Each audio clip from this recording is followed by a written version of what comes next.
नमस्कार. Marathi kitchen creation या YouTube चॅनलवर मी सुनीता तुम्हा सर्वांचे मनापासून स्वागत करीत आहे. आज आपण महाराष्ट्राची रेसिपी म्हणजे आपली पुरणपोळी येथे पाहणार आहोत.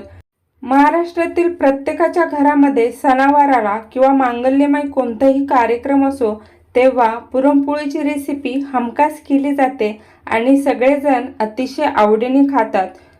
घरामध्ये नैवेद्यासाठी हमखास पुरण घातले जातं आणि पुरणाचे नैवेद्य दाखवले जातात.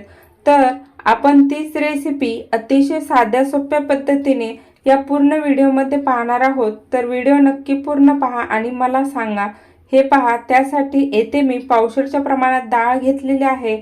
सर्वप्रथम आपल्याला हे 3 पाण्याने स्वच्छ अशी धुवून घ्यायची, म्हणजे त्यामध्ये डाळीवर लागलेला कलर्स आणि केमिकल्स निघून जातात आणि डाळ या पद्धतीने स्वच्छ होईपर्यंत म्हणजे स्वच्छ पाणी निघेपर्यंत आपल्याला धुवून घ्यायचे आहे. आता 2 लिटरचा कुकर घेऊन त्यामध्ये डाळ घालून घेतली. चवीप्रमाणे मीठ घालून घ्यायचं. अर्धा चमचा हळद घालायची. अर्धा पळी तेल घालायची. मिठाने चव येते, हळदीने कलर आणि तेलाने पुरण मऊ होतं. येथे आपल्याला 4 शिट्ट्या करून घ्यायच्या आहेत. आपला कुकर होईपर्यंत सुंठ, इलायची, बडीशेप येथे बारीक करून घेऊया. त्यासाठी अर्धा वाटी साखर घालायची, त्यामुळे छान असं बारीक होतं. हे पहा, या पद्धतीने बारीक अशी पावडर करून घेतली. आता पोळीसाठी पीठ मळण्यासाठी येथे अर्धा चमचा मीठ, अर्धा चमचा हळद घालून घेतली. यामध्ये पाणी घालून हे दोन्ही एकत्र मिक्स करायचं. हळदीने छान असा आपल्या पोळ्यांना कलर येतो. आता यावर मी 2 वाट्या पीठ घालून घेत आहे. तुम्हाला किती पीठ मळायचं आहे ते प्रमाण तुम्ही ठरवून घ्या. हे पहा, येथे 2 वाट्या पीठ घातलं. आपण जसं दररोज चपातीसाठी पीठ मळतो त्याच पद्धतीने हे मळायचं आहे. फक्त थोडंसं सैलसर ठेवायचं आहे, जास्त पातळही करायचं नाही, कारण की आपण पीठ कमीत कमी 1 तास भिजून घेतो. त्यामुळे हे पीठ ऑलरेडी पातळ होतं भिजून, त्यामुळे जास्त ढिल्लही मळायचं नाही. हे पहा, पीठ येथे आपण छान असं मळून घेतलं. आता हे मऊ करायचं, म्हणजे यावर 1 पळी तेल घालून घ्यायचं आहे आणि या तेलामध्ये आपल्याला छान असं मऊ करून घ्यायचं आहे. यामुळे आपल्या पुरणपोळ्या अतिशय मऊ आणि लुसलुशीत अशा होतात. जितकं छान प्रकारे आपण हे पीठ मळल्यानंतर मऊ करू तितक्या छान प्रकारे आपल्या पोळ्या नरम अशा होतात. अजिबात कडक होत नाही. ही पद्धत नक्की करून पहा. हे पहा, येथे आपण 2 ते 3 मिनिट छान असं मळून घेतलं.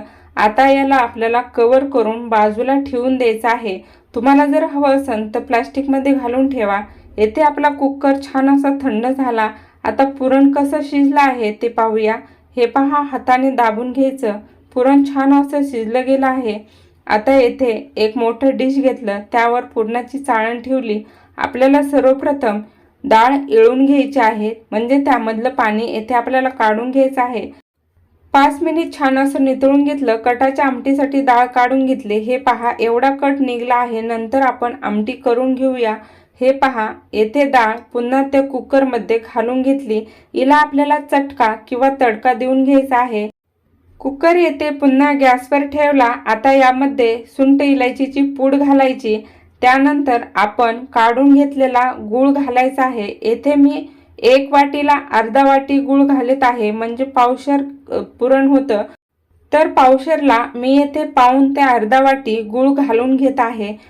आपलं पुरण कधी ढिल्ल होऊ नये असं जर तुम्हाला वाटत असेल तर नेहमी वाटीला वाटी गूळ घालायचा नाही, तर वाटीभर डाळीसाठी नेहमी अर्धा ते पाऊण वाटी गूळ घालायचा आहे. ही महत्त्वाची टिप्स आहे.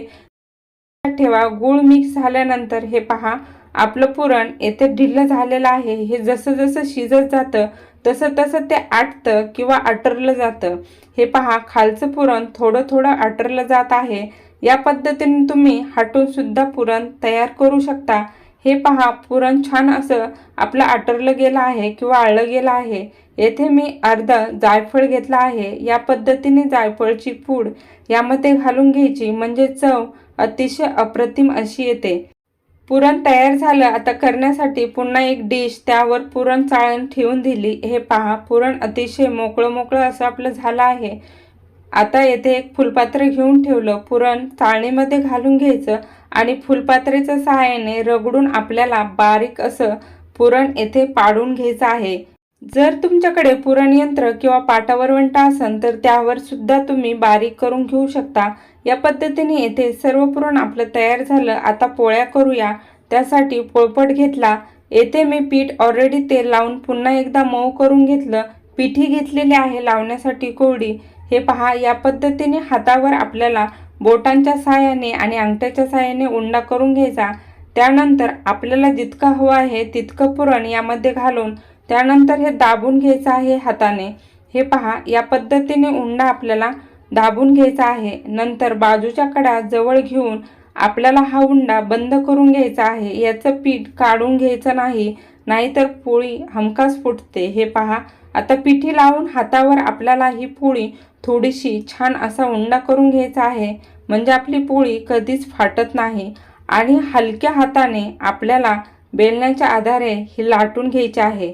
हे पहा, सारखा हात सगळीकडे पुरणपोळीवर फिरला गेला पाहिजे। बेलण्याला येथे अजिबात जोर लावायचा नाही। तर पुरणपोळी आपल्याला अतिशय हलक्या हाताने लाटून घ्यायची आहे आणि कडा लाटायच्या आहेत। हे पहा, पुरणपोळी मध्यभागी जास्त लाटण्यापेक्षा कडाने छान अशी लाटली गेली किंवा बारीक कडा लाटून घेतल्या तर छान अशी फुगली जाते। हे पहा, पुरणपोळी तयार झाली। गॅसवर तवा ठेवून दिला होता, त्यावर या पद्धतीने तेल पसरून घ्यायचं। तेल छान असं पसरलं गेलं की त्यानंतर आपल्याला पुरणपोळी त्यावर घालून घ्यायची आणि छान अशी भाजून घ्यायची। बाजूने तेल सोडून घ्यायचं, म्हणजे पोळी छान अशी फुगली जाते। हे पहा, पुरणपोळी उलटण्याची घाई करायची नाही, एका साईडने छान अशी होऊ द्यायची। सगळीकडून मोकळी झाली की नंतर आपल्याला पुरणपोळी येथे उलटून घ्यायची आहे। तुम्हाला जर हवं असेल तर हाताच्या साहाय्याने उलटा, नाही तर उलटणीने या पद्धतीने उलटली तरी चालते। या पद्धतीने आपल्याला पुरणपोळी बनवायची आहे। पीठ जेवढं छान भिजेल तेवढी छान आपली पुरणपोळी तयार होते। हे पहा, पुन्हा एकदा उंडा तयार करून घेतला आणि तुम्ही पहा, बेलणं एकदम हलक्या हाताने मी येथे फिरवत आहे। ही लाटण्याची एकदम सोपी पद्धत आहे। पुरणपोळी नेहमी दोन्ही बाजूनी छान अशी लाटली तर ती हमखास फुगते। फक्त तिच्यावर जोर लावायचा नाही, पोळी फुटली तरी ती छानच फुगते। तुम्ही नक्की ट्राय करून पहा। तुम्ही नक्की हलक्या हाताने लाटा, पोळी फुटू देऊ नका। जरी फुटली तरी ती व्यवस्थित अशी भाजून घ्या। हे पहा, या पद्धतीने बाजूने तेल टाकून घ्यायचं, म्हणजे पोळीला अतिशय अप्रतिम असा कलर येतो। तर येथे आपण सर्वप्रथम पुरण व्यवस्थित शिजायला घातलं। त्यानंतर पोळीचं पीठ मळताना त्यात मीठ आणि हळद घातली, त्यामुळे छान असा कलर आला। पुरणाला चटका देताना गूळ किती प्रमाणात घालायचा ते पाहिलं। त्यानंतर पोळी कशी दोन्ही बाजूवर लाटून व्यवस्थित अशी तयार करायची। पोळी टाकण्या अगोदर छान असं तेल सोडून घ्यायचं तव्यावर, त्यामुळे ती छान अशी पसली किंवा फुगली जाते। ह्या सर्व टिप्स मी तुमच्याबरोबर शेअर केल्या। जर कधी हुकून चुकून पुरण पातळ झालं तर ते उपरण्याच्या साहाय्याने पिळून पुरण पुन्हा कोरडं करून घ्यायचं। त्यामधलं जे पाणी होतं ते गुळवणीमध्ये घातलं तरी चालेल आणि त्यानंतर त्याच्या पोळ्या लाटून घ्याव्यात। ह्या सर्व टिप्स मी तुमच्याबरोबर शेअर केल्या। तुम्हाला आजच्या माझ्या हे टिप्स पुरणपोळी रेसिपी कशी वाटली ते मला कमेंट करून नक्की सांगा। व्हिडिओ जर आवडला असेल तर लाईक, शेअर आणि माझ्या चॅनलला नक्की सबस्क्राईब करा। बेल बटन प्रेस करा। एकमेकाची काळजी घ्या। व्हिडिओ पाहिल्याबद्दल धन्यवाद।